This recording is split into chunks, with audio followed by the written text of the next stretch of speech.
Big boss ಮನೆಯಲ್ಲಿ friendship ಇಂದ ಒಂದಿಷ್ಟು ಜೋಡಿಗಳು, ಪ್ರೀತಿ ಮಾಡಿ ಒಂದಿಷ್ಟು ಜೋಡಿಗಳು, ಅಥವಾ ಬೇರೆ ಒಬ್ರಿಗೊಬ್ರು ಡಿಪೆಂಡ್ ಮಾಡಿಕೊಳ್ಳುವಂತಹ ಜೋಡಿಗಳು ಫೇಮಸ್ ಆಗೋದು ಕಾಮನ್. ಆದರೆ ಈ ಸಲ ಬಿಗ್ ಬಾಸ್ ಅಂದರೆ ಸೀಸನ್ 12ರ ಬಿಗ್ ಬಾಸ್ನಲ್ಲಿ ಜಗಳ ಮಾಡಿಕೊಂಡು ಫೇಮಸ್ ಆಗಿ ನೋಡುಗರಿಗೂ ಕೂಡ ತುಂಬಾ ಇಷ್ಟ ಆಗುವಂತಹ ಜೋಡಿ ಅಂತಂದರೆ ಅದು ಗಿಲ್ಲಿ ಅಶ್ವಿನಿ ಅಂತಲೇ ಹೇಳ್ಬೋದು. ಗಿಲ್ಲಿಗೂ ಅಶ್ವಿನಿಗೂ ಬಿಗ್ ಬಾಸ್ ಮನೆಯಲ್ಲಿ ಫೈಟ್ ನಡೀತಾನೆ ಇರುತ್ತೆ.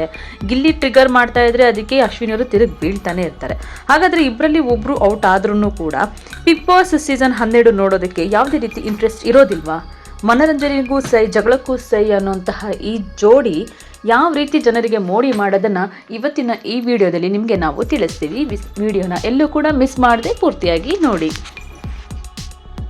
ಬಿಗ್ ಬಾಸ್ ಸೀಸನ್ 12 ಇನ್ನೇನು ಮುಗಿಯುವಂತಹ ಸ್ಟೇಜಿಗೆ ಬಂದು ನಿಂತಿದೆ. ಇನ್ನೆರಡು ವಾರದಲ್ಲಿ ಯಾರು ಬಿಗ್ ಬಾಸ್ ಕಪ್ನ ಗೆದ್ಕೊಂಡು ಹೋಗ್ತಾರೆ, ಯಾರು ಈ ರನ್ನರ್ ಆಗ್ತಾರೆ, ಯಾರು ವಿನ್ನರ್ ಆಗ್ತಾರೆ ಅನ್ನೋಂತಹ ಕುತೂಹಲ ಜಾಸ್ತಿ ಆಗ್ತಾನೇ ಇದೆ. ಇಂತಹ ಬಿಗ್ ಬಾಸ್ನಲ್ಲಿ ಸದ್ಯ ಯಾರ ಹವ ಜಾಸ್ತಿ ಇದೆ ಅಂತ ನೋಡೋದಾದರೆ ಅಲ್ಲಿ ಕಾಣಿಸ್ತಾ ಇರೋದು ಗಿಲ್ಲಿ ಮತ್ತು ಅಶ್ವಿನಿ ಗೌಡ. ಇಬ್ಬರದು ಕೂಡ ವಿಭಿನ್ನವಾದಂತಹ ವ್ಯಕ್ತಿತ್ವ. ಇಬ್ಬರೂ ಕೂಡ ಎಣ್ಣೆ ಸೀಗೆಕಾಯಿ ಅಂತ ಜಗಳ ಆಡೋದು ಕಾಮನ್. ಡೇ 1ಇಂದನೂ ಕೂಡ ಹಾವು ಮುಂಗ್ಸಿ ಥರನೇ ಬಂದಿರೋದು ಈ ಇಬ್ಬರು ಜೋಡಿ. ಇವರಿಬ್ಬರು ಜಗಳ ಆಡೋದಕ್ಕೂ ಸೈ, ಡ್ಯಾನ್ಸ್ ಮಾಡೋದಕ್ಕೂ ಸೈ, ಬಿಗ್ ಬಾಸ್ ಕೊಟ್ಟ ಟಾಸ್ಕ್ ಮುಗಿಸೋದಕ್ಕೂ ಕೂಡ ರೆಡಿ ಇದ್ದಾರೆ. ಜಗಳಕ್ಕೆ ನಿಂತರೆ ನೀನಾ ನಾನಾ ಅಂತ ನಿಲ್ಲೋದು ಈ ಇಬ್ಬರು ಜೋಡಿದೆ.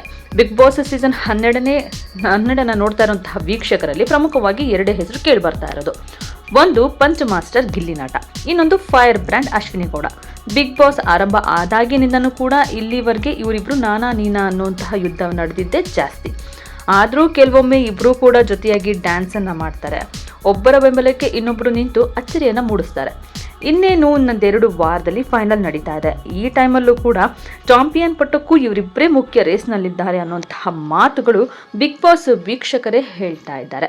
ಈ ಬಾರಿಯ ಬಿಗ್ ಬಾಸ್ಗೆ ಗಿಲ್ಲಿ ಮತ್ತು ಕಾವ್ಯ ಜಂಟಿಯಾಗಿ ಎಂಟ್ರಿಯಾಗಿದ್ದರೆ ಅಶ್ವಿನಿ ಗೌಡ ಒಂಟಿಯಾಗಿಯೇ ಎಂಟ್ರಿಯಾಗಿದ್ದರು.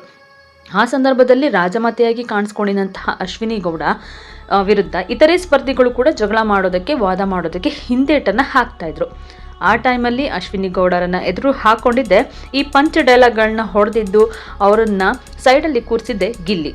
ಇದೊಂದು ರೀತಿಯಲ್ಲಿ ಗಿಲ್ಲಿಯನ್ನು ರಾತ್ರಿ ಬೆಳಗಾಗೋದ್ರಷ್ಟರಲ್ಲಿ ಹೀರೋನೇ ಮಾಡಿಬಿಡ್ತು. ಬಿಗ್ ಬಾಸ್ ವೀಕ್ಷಕರಿಗೆ ಅವತ್ತೇ ಗಿಲ್ಲಿ ಇಷ್ಟ ಆಗೋಗಿದ್ರು. ಅಲ್ಲಿಂದ ಶುರುವಾಗಿದಂತಹ ಇವರಿಬ್ಬರ ಕಾದಾಟ ಬಿಗ್ ಬಾಸ್ ಮನೆಯಲ್ಲಿ ಇವತ್ತಿಗೂ ಕೂಡ ನಿಂತಿಲ್ಲ.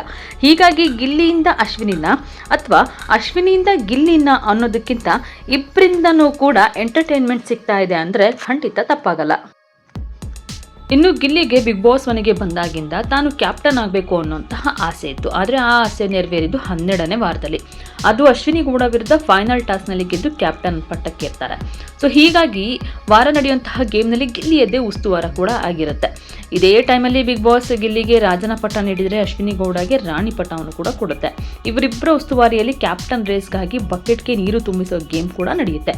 ಆ ಟೈಮಲ್ಲಿ ಸ್ಪಂದನಾ ಬಕೆಟ್ನಲ್ಲಿ ಜಾಸ್ತಿ ನೀರು ಇರೋದು ಕಾಣಿಸ್ತಾ ಇತ್ತು. ಆದರೆ ಅಶ್ವಿನಿ ಗೌಡ ಮಾತನ್ನು ತಾನೇ ಕೇಳಬೇಕು ಅಂತ ತನ್ನತನವನ್ನು ಬಿಟ್ಕೊಳ್ಳಿಲ್ಲ ಗಿಲ್ಲಿ. ಆದರೆ ಆ ದೃಶ್ಯ ಕೊನೆಗೆ ಅವರು ಹೇಳಿದ್ದು ಸ್ಪಂದನದೇನೆ ಜಡ್ಜ್ಮೆಂಟ್ನ ಕೊಟ್ಟರು. ಆದರೆ ಆ ಸೀನ್ ಮಾತ್ರ ವೀಕ್ಷಕರಿಗೆ ಸಖತ್ತು ಮನರಂಜನೆಯನ್ನು ಕೊಟ್ಟಿತು.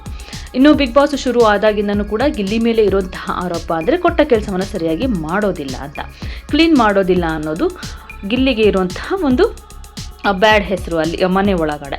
ಸೊ ಹೀಗಾಗಿ ಕ್ಯಾಪ್ಟನ್ ಆದವರು ಗಿಲ್ಲಿ ಕೈಯಲ್ಲಿ ನಿಂತು ಕೆಲಸ ಮಾಡಿಸಬೇಕಾದಂತಹ ಅನಿವಾರ್ಯತೆ ಎದುರಾಗಿತ್ತು.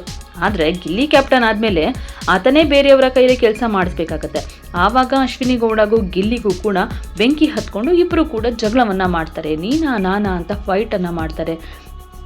ಇಡೀ ರಾತ್ರಿ ಅಶ್ವಿನಿ ಗೌಡವ್ರನ್ನ ಮಲಗೋದಕ್ಕೂ ಬಿಡೋದಿಲ್ಲ ಗಿಲ್ಲಿ, ಅಷ್ಟು ಕಾಟವನ್ನು ಕೊಡ್ತಾರೆ. ಇನ್ನು ಬಿಗ್ ಬಾಸ್ ಮನೆಯಲ್ಲಿ ಎಲ್ಲ ಬಾರಿ ಕೂಡ ಕ್ಯಾಪ್ಟನ್ ಆದವರಿಗೆ ಉಸ್ತುವಾರಿ ಸಿಗುತ್ತೆ ಅಂತ ಹೇಳೋದಕ್ಕೆ ಸಾಧ್ಯವಿಲ್ಲ. ಎಷ್ಟೋ ಸಲ ಕ್ಯಾಪ್ಟನ್ ಅಲ್ಲದಂತಹ ಸ್ಪರ್ಧಿಗಳಿಗೂ ಕೂಡ ಗೇಮ್ನ ಉಸ್ತುವಾರಿಗಳನ್ನು ನೀಡಲಾಗುತ್ತೆ. ಹಾಗೆ ಒಂದು ವಾರ ಕೆಲವು ಗೇಮ್ಗಳಿಗೆ ಗಿಲ್ಲಿಗೂ ಅಶ್ವಿನಿ ಗೌಡಗೂ ಉಸ್ತುವಾರಿ ಕೂಡ ಕೊಡಲಾಗಿತ್ತು. ಇಬ್ಬರು ಮೊದಲೇ ಹಾವು ಮುಂಗ್ಸಿ ಥರ ಇದ್ದಂತೆ. ಹೀಗಾಗಿ ಇಬ್ಬರು ಕೂಡ ಜಗಳ ನಡೆಯೋದು ಗ್ಯಾರಂಟಿ ಅನ್ನೋ ನಿರೀಕ್ಷೆ ಬಿಗ್ ಬಾಸ್ ಜವಾಬ್ದಾರಿ ನೀಡಿದಾಗಲೇ ಇತ್ತು. ನಿರೀಕ್ಷೆಯಂತೆ ಜಗಳ ಕೂಡ ಮಾಡಿದ್ರು. ನಾನಾ ನೀನಾ ಅಂತ ಹೇಳಿ ಉಸ್ತುವಾರಿಯಾದಾಗ್ಲೂ ಕೂಡ ಒಂದಿಷ್ಟು ಮಾತುಕತೆಗಳನ್ನ ಆಡಿದರು. ಇನ್ನು ಬಿಗ್ ಬಾಸ್ ಶುರುವಾದ 4-5 ವಾರದ ನಂತರ ಸ್ಪರ್ಧಿಗಳಿಗೆ ಒಂದು ಟಾಸ್ಕನ್ನು ಕೊಡಲಾಗಿತ್ತು. ಅದರಲ್ಲಿ ಕೆಲವರನ್ನು ಪತ್ರಕರ್ತರಾಗಿ ಮಾಡಿದರೆ ಇನ್ನು ಕೆಲವರನ್ನು ಉತ್ತರ ಕೊಡೋದಕ್ಕೆ ನಿಲ್ಲಿಸಲಾಗಿತ್ತು. ಯಾರು ಸಮರ್ಥ ಮತ್ತು ಯಾರು ಅಸಮರ್ಥರು, ನೀವು ಬಿಗ್ ಬಾಸ್ ಮನೇಲಿರೋದಕ್ಕೆ ಏನಿದೆ ನಿಮಗೆ ಕ್ವಾಲಿಟೀಸ್ ಅಂತ ಹೇಳಿ ಒಂದು ಟಾಸ್ಕನ್ನು ಕೊಟ್ಟಿದ್ರು. ಅದಕ್ಕೆ ಉತ್ತರ ಕೊಡುವಂತಹ ಮೂಲಕ ನಾಮಿನೇಷನಿಂದ ಪಾರಾಗುವಂಥ ಒಂದು ಟಾಸ್ಕ್ ಆಗಿತ್ತು. ಆವಾಗ ಗಿಲ್ಲಿ ಉತ್ತರ ನೀಡೋದಕ್ಕೆ ಬಂದಾಗ ಅಶ್ವಿನಿ ಗೌಡ ಪ್ರಶ್ನೆ ಮೇಲೆ ಪ್ರಶ್ನೆಯನ್ನು ಕೇಳಿದರು. ಅದಕ್ಕೆ ಗಿಲ್ಲಿ ಅಲ್ಲಿಯೇ ಪಂಚ್ ಮೇಲೆ ಪಂಚ್ ಡೈಲಾಗ್ನ ಹೊಡೆದು ಅಶ್ವಿನಿ ಗೌಡಗೆ ಮಾಸ್ಟರ್ ಸ್ಟ್ರೋಕನ್ನು ಕೊಟ್ಟಿದ್ರು. ಏನು ದಬಾಕಿದೆಯಾ ಅಂತ ಅಶ್ವಿನಿ ಗೌಡ ಕೇಳಿದಕ್ಕೆ ಸ್ನಾನ ಮಾಡಿ ನಾನು ಬಕೆಟನ್ನು ದಬಾಕಿದ್ದೀನಿ ಅಂತ ಸರಿಯಾಗಿ ಕೌಂಟರನ್ನು ಕೊಟ್ಟಿದ್ರು ಗಿಲ್ಲಿಯವರು. ಇನ್ನು ಹೇಳಿ ಕೇಳಿ ಇದು ಸೋಷಿಯಲ್ ಮೀಡಿಯಾ ಕಾಲ ಅಲ್ವಾ, ಒಳ್ಳೆಯ ಕಂಟೆಂಟ್ ಸಿಕ್ತು ಅಂದರೆ ಸೋಷಿಯಲ್ ಮೀಡಿಯಾದಲ್ಲಿ ವೈರಲ್ ಆಗೋದಂತೂ ಗ್ಯಾರಂಟಿ. ಇಲ್ಲಿಯವರೆಗೆ ಬಿಗ್ ಬಾಸ್ಗೆ ಹೋಲಿಸಿದರೆ ಈ ಬಾರಿಯ ಬಿಗ್ ಬಾಸ್ ಸೋಷಿಯಲ್ ಮೀಡಿಯಾದಲ್ಲಿ ಚರ್ಚೆ ಆಗ್ತಾ ಇರೋದು ಜಾಸ್ತಿ. ಅದಕ್ಕೆ ಮುಖ್ಯ ಕಾರಣ ಅಂತಂದರೆ ಗಿಲ್ಲಿ ನಟ ಅಂತ ಹೇಳಿದ್ರೆ ತಪ್ಪಾಗಲ್ಲ. ಯಾಕಂದರೆ ಗಿಲ್ಲಿ ಹೇಳುವಂತಹ ಪಂಚ್ ಡೈಲಾಗ್ಗಳು, ಹಾಡುಗಳು ಸೋಷಿಯಲ್ ಮೀಡಿಯಾದವರಿಗೆ ಒಳ್ಳೆಯ ಕಂಟೆಂಟ್ ಸಿಗ್ತಾ ಇದೆ. ಹಾಗೆ ಅಶ್ವಿನಿ ಗೌಡವನ ಕುರಿತು ದೊಡ್ಡವ ದೋಸೆ ಕೊಡು ಅಂದಿದ್ದು ಮಾತ್ರ ಭಾರಿ ವೈರಲ್ ಆಗೋಗಿತ್ತು. ಗಿಲ್ಲಿಗೆ ಅಶ್ವಿನಿ ಗೌಡನೇ ಟಾರ್ಗೆಟ್ ಅನ್ನೋದು ಎಲ್ಲರಿಗೂ ಗೊತ್ತಿರುವಂತಹ ವಿಚಾರ. ಯಾಕಂದರೆ ಅಶ್ವಿನಿ ಗೌಡರನ್ನು ಟ್ರಿಗರ್ ಮಾಡಿದರೆ ಜಗಳ ಆಗುತ್ತೆ ಅನ್ನೋದು ಗಿಲ್ಲಿಗೂ ಕೂಡ ಗೊತ್ತು. ಹೀಗಾಗಿ ಸಮಯ ಸಿಕ್ಕಾಗೆಲ್ಲ ತಮಾಷೆಯನ್ನೂ ಮಾಡ್ತಾರೆ, ಜಗಳವನ್ನು ಮಾಡ್ತಾರೆ ಗಿಲ್ಲಿ ನಟ. ಒಟ್ಟಿನಲ್ಲಿ ಸೋಷಿಯಲ್ ಮೀಡಿಯಾದಲ್ಲಿ ಅಶ್ವಿನಿ ಗೌಡ ಮತ್ತು ಗಿಲ್ಲಿ ನಟ ಇಬ್ಬರೂ ಕೂಡ ಒಳ್ಳೆಯ ಕಂಟೆಂಟ್ ಕ್ರಿಯೇಟರ್ ಆಗೋಗಿದ್ದಾರೆ. ಮನೆಯಲ್ಲಿ ಅಷ್ಟೂ ಜನ ಸ್ಪರ್ಧಿಗಳಿದ್ರೂ ಕೂಡ ಅಶ್ವಿನಿ ಗಿಲ್ಲಿ ಜೋಡಿ ಹಾವು ಮುಂಗ್ಸಿ ಥರ ಇದ್ರೂ ಆ ಒಂದು ಜೋಡಿನ ಜನ ಒಪ್ತಾ ಇದ್ದಾರೆ, ಮೆಚ್ತಾ ಇದ್ದಾರೆ.